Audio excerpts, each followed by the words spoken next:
Meu nome é Ramati Jacino, sou professor do Bacharelado em Ciências Econômicas da Universidade Federal do ABC, membro do Núcleo de Estudos Africanos e Afro-Brasileiros dessa mesma universidade e atualmente fazendo minha pesquisa de pós-doc na Universidade de Coimbra.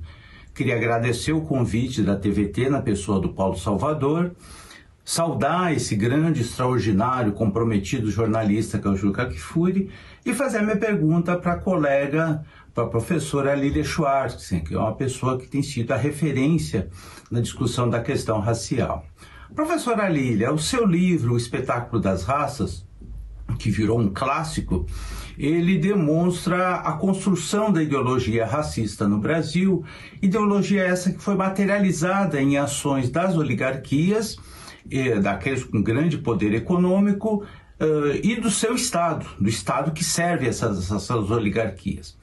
Excepcionalmente, o Estado, ao longo da nossa história, desenvolveu algumas ações no sentido de superar essas desigualdades, de forma bastante excepcional, como no período que vai de 2013 a 2016, quando houve o golpe de Estado.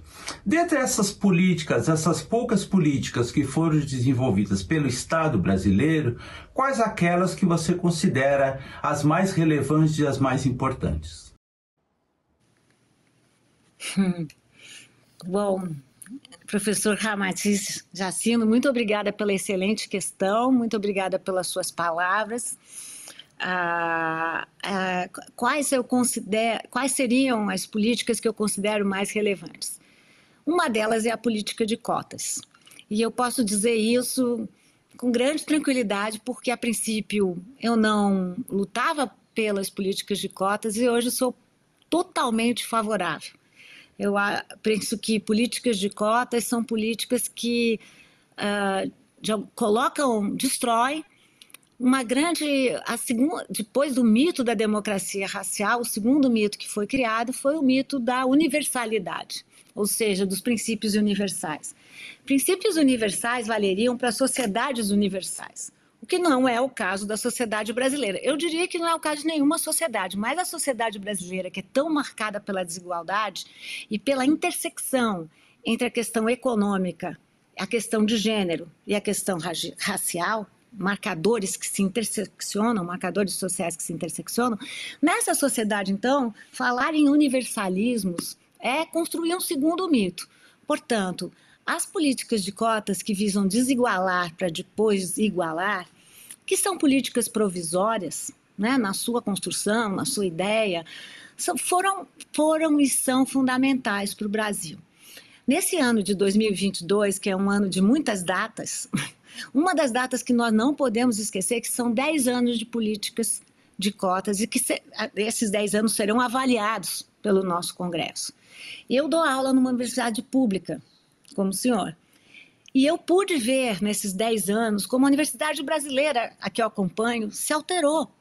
Ou seja, no ano passado foi a primeira vez que nós tivemos mais alunos pretos e pardos, segundo os critérios do IBGE, do que alunos brancos, o que corresponde à nossa realidade, porque segundo dados do IBGE também, 56,4% da nossa população é preta e parda, portanto negra.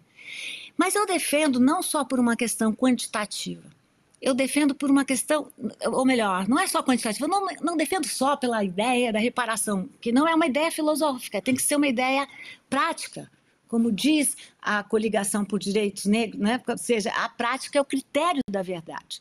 Portanto, nós no Brasil não temos minorias numéricas negras, nós temos maiorias, a maioria da nossa população, mas nós temos o quê? Uma maioria minorizada na representação. O fato dessa maioria minorizada na representação chegar finalmente à universidade pública significa o quê? Um ganho para a nossa democracia e para a nossa sociedade.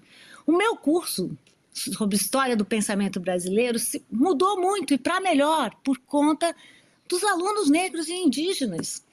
Alunas negras, alunos negros. Por que melhorou? Porque imaginem que eu, que sou uma pessoa que me sinto preocupada com a questão racial, dava um curso de história do pensamento brasileiro que não haviam negros, não haviam mulheres.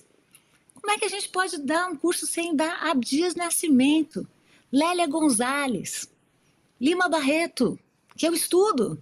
Ou seja, esses são ganhos heurísticos fundamentais das políticas de cotas, que vão transformar esse Brasil num Brasil mais democrático, mais plural e mais republicano.